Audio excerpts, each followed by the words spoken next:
Welcome, everybody. Welcome to the Bloodcast. This is the English version of the Pagan Podcast episode of Bear Skin and Wolf-Pelt wearers, I think. So what I will call it in English.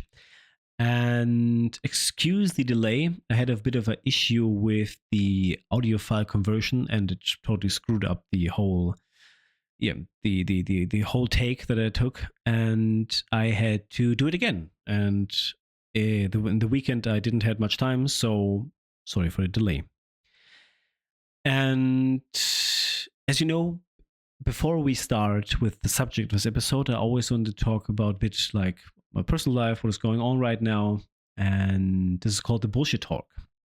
And I wanted to share a situation that occurred like a week ago, and I will put like captions in the YouTube videos right now, so you can just skip these bullshit talk. Some people enjoy them, some people don't, and I would just want to give you the option to skip it if you don't want to know about anything about personal life or situations that are interesting for me to share to you. Not a problem. You can just skip right ahead to the episode if you like. But for all of you who are still here, let's talk about the situation like a week ago.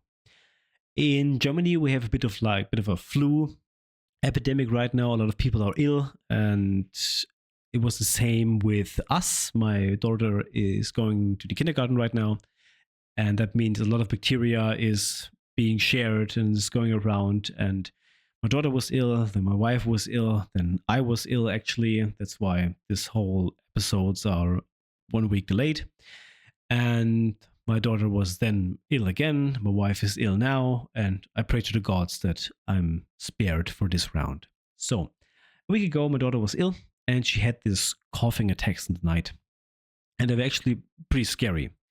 And we had like emergency medicine for her if she wouldn't be able to draw breath, and it wasn't that severe, thank the gods, but it was severe enough to actually frighten me a bit. And of course we comforted her and hugged her and gave her something to drink and opened up the window to get some fresh air for her. But I felt helpless in this situation, so I couldn't help her. And that wasn't a good feeling, so I thought about doing something for her, like get into to act in the situation. And I thought about like making something for her, because I'm knowledgeable of runes and healing stones, if you believe in something like that, or herbs and trees. And let's just look through my folder. It's my folder here about runes and stuff like this. And I was just thinking about, hey, maybe there's a rune that could help her, and a stone maybe. And I found a rune that actually that could help her, or if you believe in it, it could help her. And I carved the rune, I activated the rune, and put it under a pillow. Then the stone that I found, it was written down in my folder that I needed to put it into sunlight to activate it. And I put the stone the next night under a pillow as well. And since then, she's getting better, and it helped her. She's perfectly fine now. And she didn't have this severe coughing attacks in the night since I put the rune there. And of course, I could talk to you now like, yeah, this was the rune doing it, and it's all great now. And for some people, this is the truth. Yeah, it could be the rune. I'm a strong believer that runes have power, of course.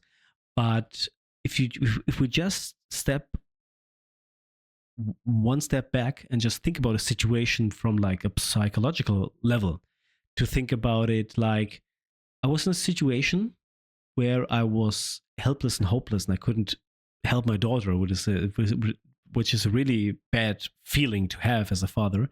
And through this rune carving, I was getting into a situation where I was allowed to act, not react. And it's perfect. It's nice that it helped her, and I'm very glad for that. But just it helped also me to do something. I was not so nervous in the situation anymore because I did something. And this is very valuable. And I think great to understand that this esoteric or spiritual doings not only help the people that are receiving it, but also the people that are doing it. And in this situation, it was great because I wasn't that nervous around her anymore because I did something, and that's great. And she felt that her father wasn't that nervous anymore, and so she hadn't had that much panic anymore, or wasn't frightened anymore because I was ahead of the situation again. And this is a great feeling, and just this point alone is a huge plus in the situation. So I want to share that with you, and yeah, invite you to find something like that for your own. Maybe it's runes, maybe it's tarot cards, or I don't know. Maybe you think about something right now, and I invite you to just research something by yourself, and maybe you can help somebody and help yourself by doing that. That's it for the bullshit talk. Let's talk about the title of the episode. It's that the episode is going. It's talking. We will talk about the berserker. And the berserker is a word that is still used in modern English, and is still used by scholars and people or is it still used in media and video games, stuff like this. And I don't think that a lot of people really know the backstory about the berserkers. So I want to talk to you about this in this episode, and we will start like we always start most of the time with the definition. Definition is goes like this: the term berserker originates from the Old Norse Berserkir and referred during the Viking Age to warriors who were known for their extreme battle rage and insensitivity to pain. These warriors often fought without armor, dressed only in animal pelts, and threw themselves into battle in a trance like state. Let's talk about the ethnology, so the history of the word.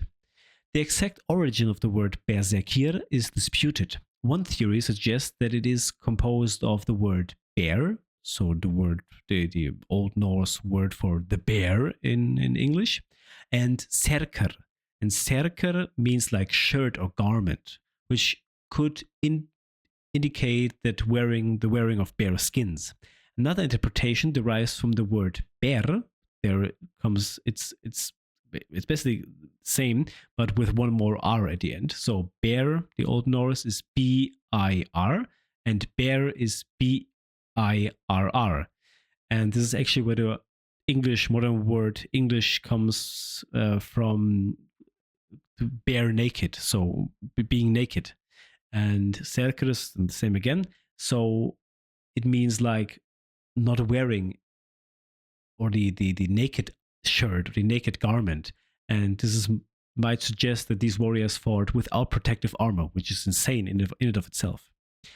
The first mention of the berserker is actually not a mention, but it's more a depiction of one, or many actually, because the Trajan's column in Rome today of Emperor Trajan, or Trajan, I don't know, it's Trajan in English, I don't know. It was built in 112 AD, and it depicts auxiliaries from Germanic tribes that helped the Roman soldiers wearing these bare heads and bare skins on their shoulders. And this Trajan column, as I said, was built 112 AD, and the first berserker mentioned in the scriptures is like 830 AD. So this idea that there was like a bit of a warrior bear cult in Europe could actually be first depicted in this Trajan column. And in my research, I found that there are different types of berserkers. I didn't know that. I don't know if you did. And I want to talk about all four right now. So the first one is the King's Berserker. The King's Berserkers were elite warriors that served as a personal champion and bodyguard of kings and chieftains. And not only in Scandinavian countries, but also in all of Europe and even in the Near East. Like the Sultan, I don't know, it was Saladin or Mehmet. I'm not quite sure now. He had actually these King's Berserkers as his bodyguards.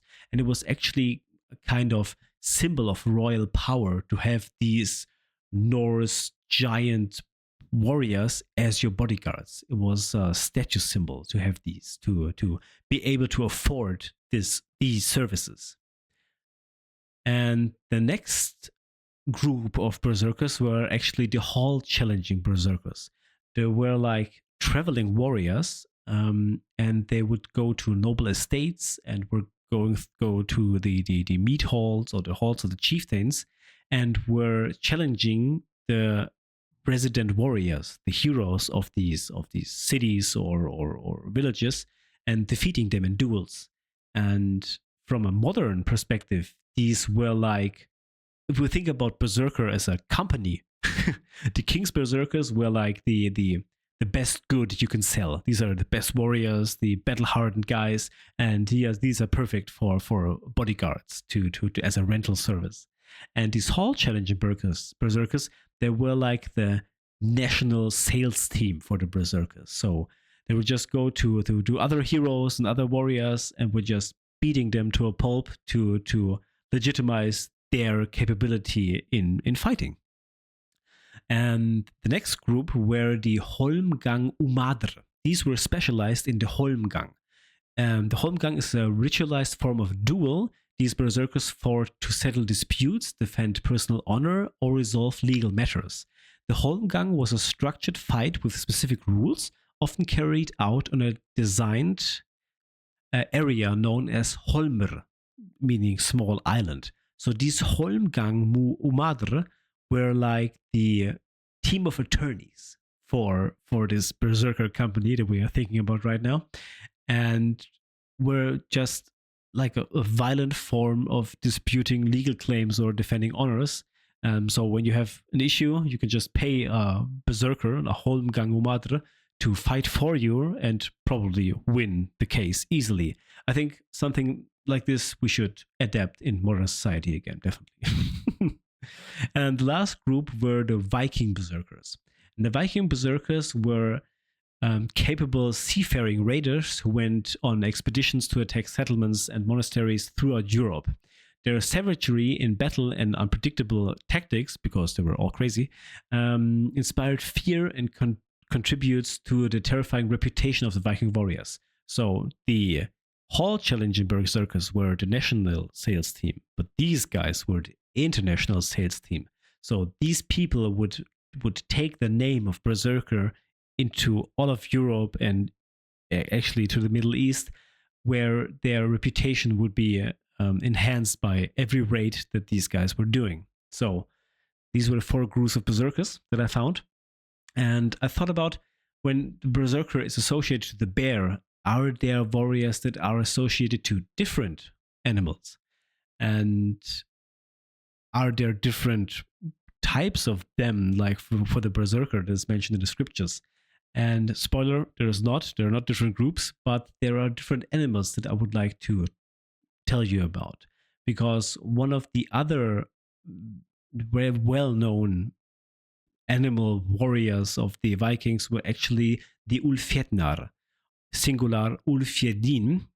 These originates from Old Norse and is composed of the words Ulfr, meaning wolf, and Hedin, meaning pelt or skin. Literally, it means wolf-pelt wearers, or simply the wolf warriors. The Ulfjetna were a special class of warriors in Norse culture, known for their exceptional fighting style and their deep spiritual connection to wolves. And for their clothing and appearance, the Ulfjetna wore only wolf pelts. And sometimes, again, like the berserker, without any armor. And the fighting style, I thought for myself, because I played a lot of video games, that the Ulfjetna would be a bit of a more nimble warrior when you compare it to the berserker. But it was actually not the case. It was actually pretty much the same. It was just a form of which animal, totem animal, spirit animal, is your preferred one. And for the Ulfjetnar, it was the wolf and not the bear. And then I thought about, hey, there are other animals that are quite important in Norse mythology, like the boar. Are there warriors that were associated to them? And let's talk about the boar warriors. Boars were closely associated with the deities of Freya and Freyr. Freya rode a boar named Hildisvini, called or translated to battle swine, which had golden bristles and was created by the dwarves Dain and Nabi. It is suggested that Hildisvini might be the transformed shape of the hero Ottar, with whom Freya had a relationship. It's always quite hard to change from the English tongue to the pretend Norse tongue that I try to talk with. So excuse that for now. I will getting better with this. Freyr, so her brother, also possessed a boar with golden bristles named Gulin Burstir. Gulin meaning golden and Bursti meaning like the bristles again, which was made by the dwarves. Was made by the dwarves. Gulin. I don't have it in my scripture right now. It was made by the dwarves Brocker and Sindri, of course. And this boar was exceptionally fast, both on land and in the air. And now let's talk about the boar warriors, because we have the fundamental idea of boars being important in the mythology, but are there boar warriors? In some archaeological finds, such as the plagues of Bjornhofda and Öland, depictions of men wearing helmets adorned with boar heads can be seen. These helmets might indicate that the boar served as a protective symbol or as a means to intimidate the enemy. But the findings aren't that frequent, so we can't derive like a boar warrior cult with the findings we have for now. It doesn't mean that there weren't a boar cult, but we don't have the findings for it. Another animal that I thought about is the deer. So in Europe, the deer is like the king of the forest. And it would only be like, it would make sense that there would be like deer warriors, right? And there are actually two depictions, or multiple depictions actually, of warriors with like the horns of a deer. And the first one is the Gundestrup cauldron.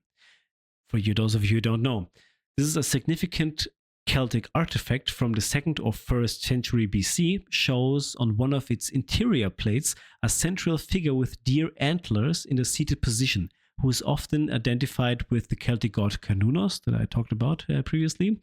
This depiction may also be interpreted as a shaman who, through wearing the antlers, symbolized a connection to the deer.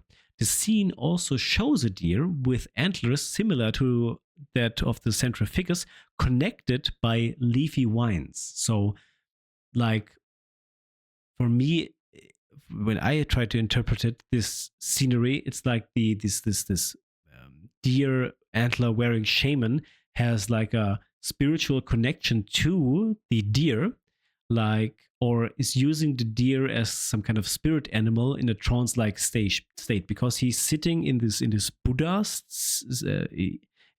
Buddha seating, and it looked like he is like meditating, and maybe he is wandering off. His mind is wandering off in this form of his spirit animal, the deer. But this is just a idea of mine, or is an idea that is giving for this scenario. And yeah, I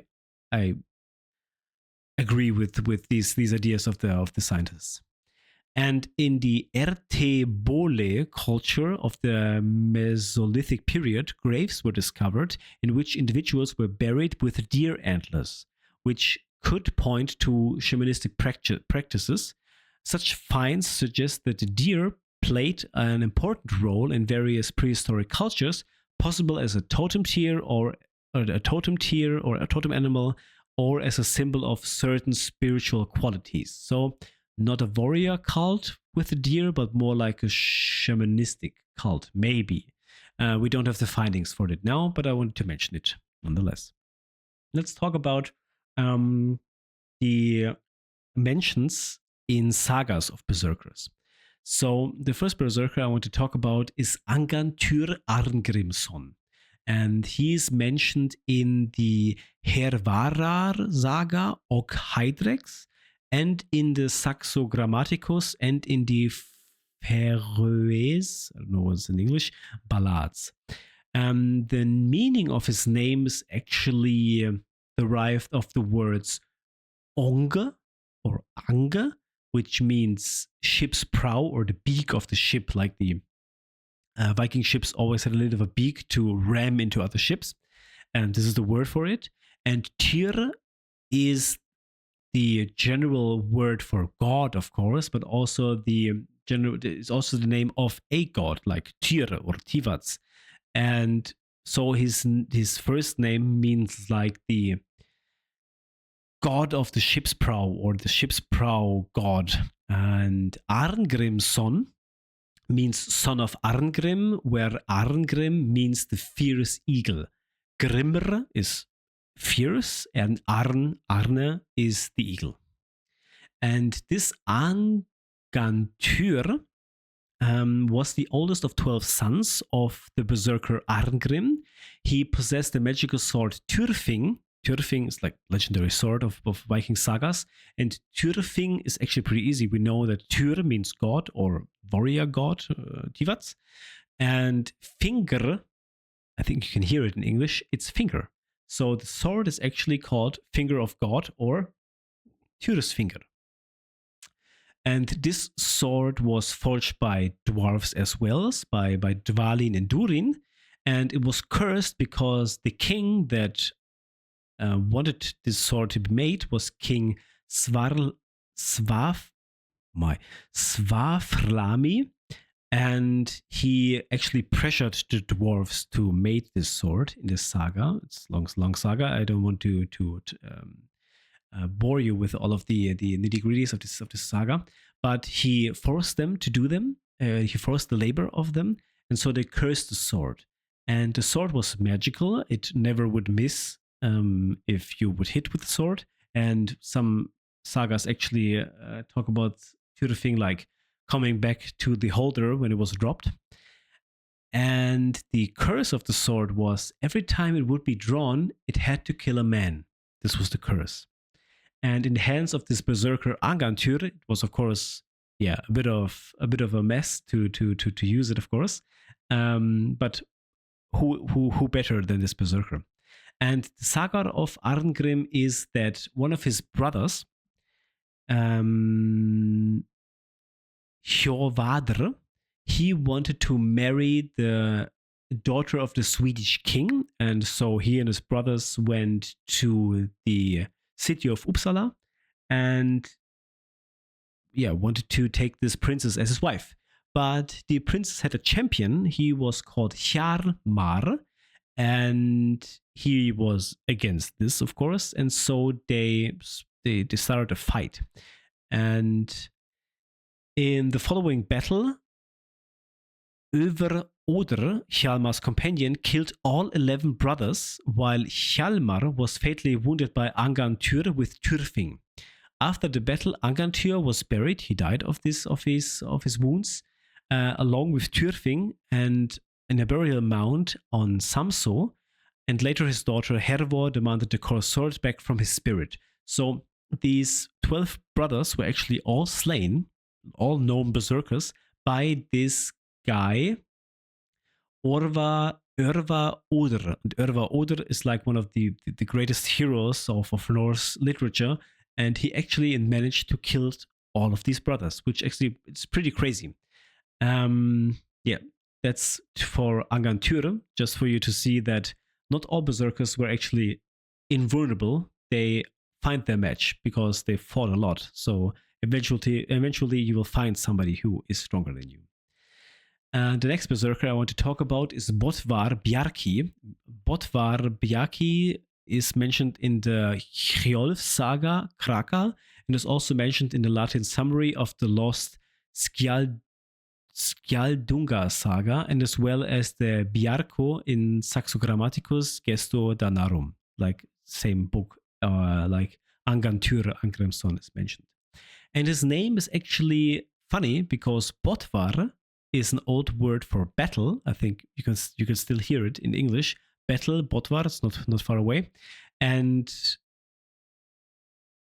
sorry, bot is the word for battle, and warrior is the word for warrior. So Botvar means battle warrior, pretty easy, and Bjarki is just it's like this small form of Björn, bear. So he was a small bear, and so his full name meaning like the little war bear. And this Botvar Bjarki was actually fought for the king. Let's see my scripture. He fought for the king Hjolf Kraki in Denmark, and one of the nights, the king was drinking with all of his companions, and they were attacked in the night by a huge force, and they had to take the weapons and went outside of the drinking hall and fought in the night against these warriors that they were trying to kill them. It was actually a rebellious force.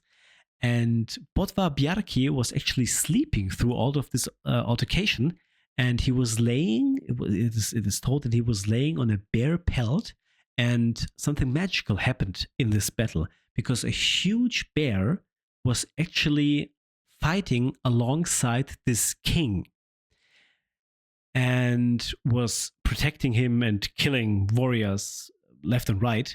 And one of the men of the king, Hjolf Kraki, he was called, where is it? Hjalti. He went back into the meat hall, seeing where Botvar Bjarki, this great berserker, what is he actually doing, and he found him sleeping and woke him up, and that resulted in the bear vanishing from the battleground. And in the aftermath, the king Hjolf was actually killed because he didn't have the bear protecting him now. So this is actually a saga that is hinting about something like a trance-like state, or like, what's it called? Like astral projecting into an animal bear from this berserker. Very interesting story. And I always try to get like a bit of context to the story, but you should read the whole thing. I encourage you to do that. The last one is Kveldulf Bjalfason, and Kveldulf is the central figure in an early chapter of the Egil saga, and is also mentioned in the Landnámabók and as well in other Icelandic sources. And his name, Kveldulf, means evening wolf. Dulf, as we know, is wolf, and Kvel is actually evening. And Bjalfason means son of Bjalfi, where Bjalfi possibly means the shy one in this translation. And Kveldulf, also known as the Evening Wolf, was a respected warrior and a known Ulfjetnar, and he was a landlord in the 9th century in Norway. He was known for his ability to transform into a wolf, which made him a feared berserker. Actually still as a wolf. So this whole idea of Ulfjetnar and berserker is more of a modern or a scholar thing.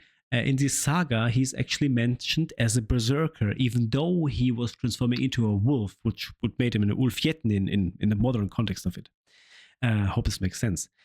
Kveldulf refused to swear allegiance to King Harald Fairhair. I think King Harald is a known figure, but he allowed his son Thorolf to serve in Harald's retinue.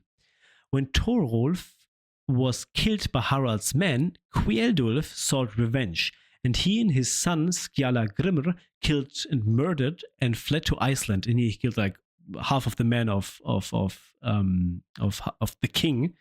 And during this journey, Kveldulf was very exhausted by this berserker rage. He didn't have any, he wasn't wounded at all from this fight, but he was so exhausted because this berserker rage of him was continuing so long, they fought like days on end, and he actually died from exhaustion. And his son later established a homestead in Borg near the place where Kveldulf's coffin had washed up ashore. So it's a whole saga. The father actually came back to the sun in the coffin in this homestead that was established by the son called Borg. I think it's still, I think Borg is still in Iceland. It's still Borg, Iceland. Yeah, it's still there. Right. So far to the Berserkers. I could have mentioned like 100 more, but these were like the most known Berserkers with their sagas, and all great thing to just look up for yourself. Let's talk about the other part of the Berserker. Of course, they were great warriors and were fighting naked. Great so far, but there were also it was always said that they were fighting like in a trance-like state or an ecstatic state. And this berserker state, known as Berserkerganger, so to go berserk in Old Norse, is often described as a violent trance-like fury in which berserkers lost all sense of pain or fear. This state of rage may have had psychological or pharmaceutical components. While ancient sources do not always name specific substances, they never do, modern researchers have explored several possibilities to explanations involving natural intoxication and ritual practices. And I want to talk about 1, 2, 3, 4, 5 now for you. The first one is, of course, alcohol or mead. While mead is often mentioned in Norse mythology and sagas, it's unlikely that alcohol alone could induce the extreme and uncontrolled frenzy of the berserkers. However, it might play a role in the pre-battle rituals and initiations to go berserk. The other one is the Amanita muscaria. It's the fly agaric mushroom and one of the most commonly proposed substances by modern scholars. This psychoactive mushroom also has hallucinogenic and stimulating effects and was used by various shaman cultures, particularly in Siberia. Some theorize that berserkers consumed it to enter their trance-like rage. However, this remains speculative, and there is no direct text evidence in Norse sources. And as somebody who has experience with the fly agaric mushroom, I can tell you, you're not feeling too likely to go berserk in this state. Like when you're taking the fly mushroom, it more feels like having a fever dream, and you can't really move while having this fever dream. It feels like, I don't know if you've ever been that ill in your life, I hope not, but when you have a fever of like 40 degrees Celsius or 42, you are really feeling the heat and the headache. And this is basically what high intoxication of fly agaric mushroom does to you. And it's more for shamanistic purposes. I wrote it there perfectly. It's shamanic culture, more likely. It's not active ingredient to do something or to run around and butchering people with a huge axe. This is not a state for that. But another is the Hyoscyamus niger, or henbane, another plant with I can't talk anymore. I have to drink something. So the henbane is another plant with hallucinogenic and deliriant properties. It has been found in archaeological contexts in Northern Europe and could have caused dissociation, altered states, and pain resistance. This is another candidate for the berserker potion or inhaled substances, so you can also smoke it. Then, of course, when we are by the topic of smoking, like burning herbs or ritual smoke, in various shamanic cultures, intoxicating fumes, e.g. from burning juniper, sage, or psychoactive herbs, were used to induce trance. While not directly recorded in Norse sagas, similar practices maybe have existed. And the last one is actually something that a lot of people don't think about, is actually extreme ritual practices like prolonged fasting, rhythmic drumming, chanting, or sensory deprivation can also induce altered states without substances. These techniques were known in many shamanic cultures and might have been used by berserkers or Wolf-Pelt. And maybe these sh- these berserkers, they you don't you learn, you were born to be a berserker and you learn to be a berserker on the other hand.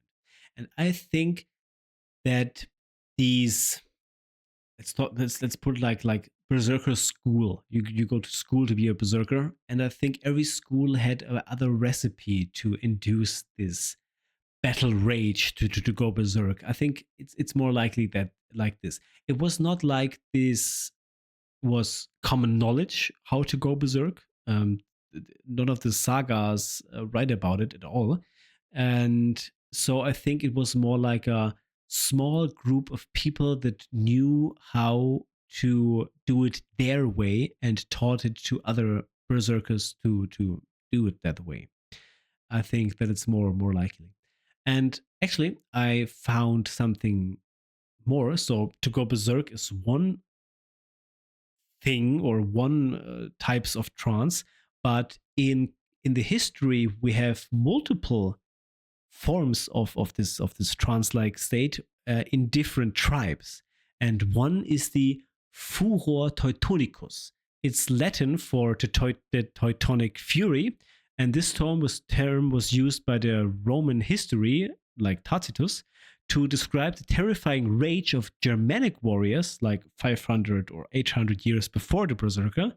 And it may be a historical echo of berserkers like behavior observed on the battlefield, possibly fueled by ritual, psychology,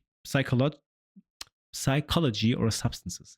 And the last one I want to talk about, because I always read about that when I read books about Merlin and stuff like this, or King Arthur, it's the Awen or Awen. And this is a term from Welsh druidic and bardic tradition, meaning inspiration or poetic frenzy. While more spiritual or artistic than martial, Awen reflects a similar idea of entering an altered state, inspired state, believed to be divine or otherworldly. And in one of the books, I don't know which book it was, they were actually called about like a slaughter Arwen. So when you slaughter in the fight and kill a lot of people, you turn this state of slaughter Arwen. And there was actually one story where Merlin was still young and his wife and daughter was slain.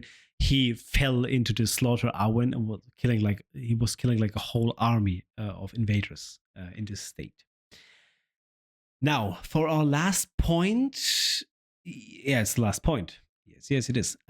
We talk about this idea of transformation into something different, like a metamorphosis or the therianthropy. I didn't know this word before I started this script, but this is actually I will read it to you in a second. Like these berserkers in the sagas were often depicted like turning into bears on the battlefield, like really metaphysical, turning into bears or other animals. And this idea is not only for Scandinavia, but it was documented like everywhere. So let's start with metamorphosis and therianthropy. The belief in transformation into animal forms voluntarily or as a curse is common in many mythologies. In the Norse context, this is often overlapped with berserkers, e.g., wolf or bear warriors, who took on the qualities or even forms of animals. This transformation could be physical, symbolic, or spiritual, often occurring in an altered state of consciousness, like we talked about in the point before. Let's talk about other examples in Norse mythology. And we focus a bit of other species, not humans, but more gods and Jotun. Let's talk about Odin. Odin is the perfect example for this. He practiced shape-shifting and spiritual travel, calling Seidr, often taking animal forms such as an eagle or serpent or even a worm to steal the meat of the more poetry meat. And he is also associated with ecstatic trance or battle frenzy. One of his names is actually the Lord of Frenzy. Loki is another prime example, is the trickster god capable of turning into animals like a mare. He was like impregnated by one of the horses and gave birth to the eight-legged horse, and a salmon. He was hiding as a salmon for before Thor, and yeah, he can transform and wait. His transformations often relate to cunning or subversion rather than battle. He can also transform into a fly, actually. When he went to the dwarves and wanted them to make the items for the gods, like Mjolnir and Gungnir and stuff like this, he actually tried to hinder the dwarves as a fly to make the items perfect, so he would win his bet against them. Another one of the gods is actually Freya. Freya possessed a magical falcon cloak allowing flight. As a goddess of Sidra, she was deeply connected to trance, magic, and transformation. Now let's talk about the Jotnar, so the giants of Norse mythology. The giants often had animalistic traits or shape-shifting abilities, reflecting the primal power of and chaos. And some Jotnar tribes were actually not like ice giants that we think about in games or in media, but there were actually tribes of like gigantical animals like wolves or like eagles. So these were giants, but they were animals. And a lot of giants were actually capable of transforming into these animals, like the gods, actually. Another mythology I want to talk about is, of course, the Greek mythology. And there we have Zeus, who was capable of turning into a bull or a swan and used animal forms to interact with mortals or to seduce them. Another story where people were turned into something is actually the Odyssey. And the sorceress Kirke uses herbs or magic, possible plant based, to transform men, the men of Odysseus, into pigs, symbolizing loss of humanity. And the last one is actually Arachne. And by the name, you can imagine which animal she was turned in. She was punished by Athena, transformed after a contest of skill and pride, showing the gods' control over identity and form. She was transformed into a spider, of course. And in Roman mythology, I didn't know that they have actually a book called Ovid's Metamorphosis, a foundational text describing over 250 transformation myths. Many stories involve punishment, love, or divine intervention, reflecting deep cultural beliefs about identity and form. So all of these stories talk about transformation into something, like as a curse, into an animal, something like this. Very, very great book. I actually skipped through it a bit. And the next one would be the Navajo tradition or the Diné tradition. And for all the international listeners now, it's of course the skinwalker. And the skinwalker is a feared figure in Navajo lore, a person, often a shaman or a witch, who can transform into an animal, usually wolf or coyotes, often considered dangerous and taboo. This is one of the most vivid examples of therianthropy in indigenous cultures. And the last culture I want to talk about is the Samis in Siberia. They're indigenous to Northern Europe and parts of Siberia. The Sami have shamanic traditions involving spirit animals, trance states, and transformation. These practices show cultural parallels to Norse Berserker lore, especially the idea of becoming the animal spirit in ritual, like with the second Berserker I talked about. Bjarki was his name. And last point is just general. In most shamanic traditions worldwide, the shaman undergoes a transformation, either in dream, trance, or vision, into an animal form. This spiritual metamorphosis aids in healing, protecting, guiding, or combat on the spiritual plane. These practices may have direct influenced or paralleled Berserker phenomenon in the Norse world. Now let's come to my conclusion. And why do I tell you all of this? this idea that animals, especially the bear in this context now, is giving strength is very old. Berserker is just one highlight of this deeply connected culture to the bear in Europe. And I will try in my conclusion to talk about several ideas that this cultural form of the strength of the bear, or to seek guidance of the bear, is as old as humanity, actually. And we will start with the Stone Age representations. The first is cave paintings. In prehistoric art, there are numerous examples of therianthropic representations. As well known example is the sorcerer figure from the Trois Frères cave in France, which shows a hybrid creature with both human and animal features. Such depictions may point to shamanistic practices or mythology beliefs surrounding transformation and animal identity. Then we have, of course, the ancient representation, like the Trajan column. On the Trajan column, as I said before, erected in Rome in the 2nd century AD, Roman soldiers are depicted wearing animal pelts, especially bearskins. These imagery may suggest that the symbolic role of the animal in the Roman military, especially with their auxiliary, where the wearing of animal pelts likely represented the strength and courage. Germanic culture. Anthropomorphic pole gods. In the Germanic culture sphere, wooden idols combining human and animal traits were created between the Mesolithic and the early Middle Ages. These pole figures were found in bogs and sacrificial sites and likely served ritualistic or cultural purposes. Ulfhetner and Berserker. In Norse mythology, the warrior known as Berserker, bear warriors, Ulfhetner, wolf warriors, are described. They wore bear or wolf pelt and believed they would take on the attributes of the animals in battle, granting them superhuman strength and endurance. 19th century. Introduction of the bearskin cape by the British Grenadier Guards. After the Battle of Waterloo in 1815, in which British troops defeated Napoleon's Imperial Guard, the British Grenadier Guards adopted the iconic bearskin cape of the French. This distinctive item of the cloth became a symbol of bravery and elite status within the British Army. I think you know of the Buckingham Palace and the guards, the royal guards, all wear these high hats. These are bearskin hats. And let's talk about the last form, the modern forms. Of course, we have in the pop culture, we have today therianthropic motifs like they're widespread in literature, film, and art.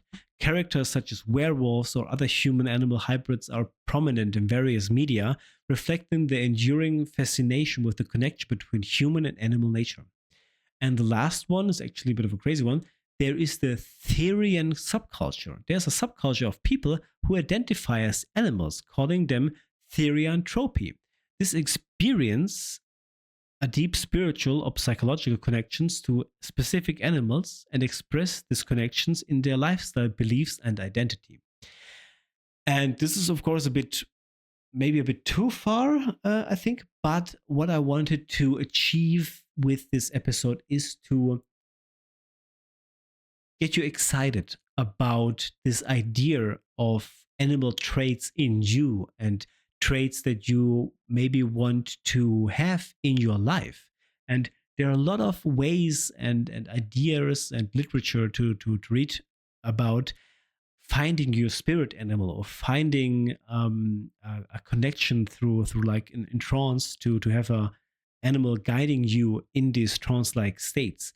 And I would just wanted to invite you after this episode to maybe give it a thought, maybe try something out, and yeah, maybe you will find a partner for life that is actually helping you through different or to tough times.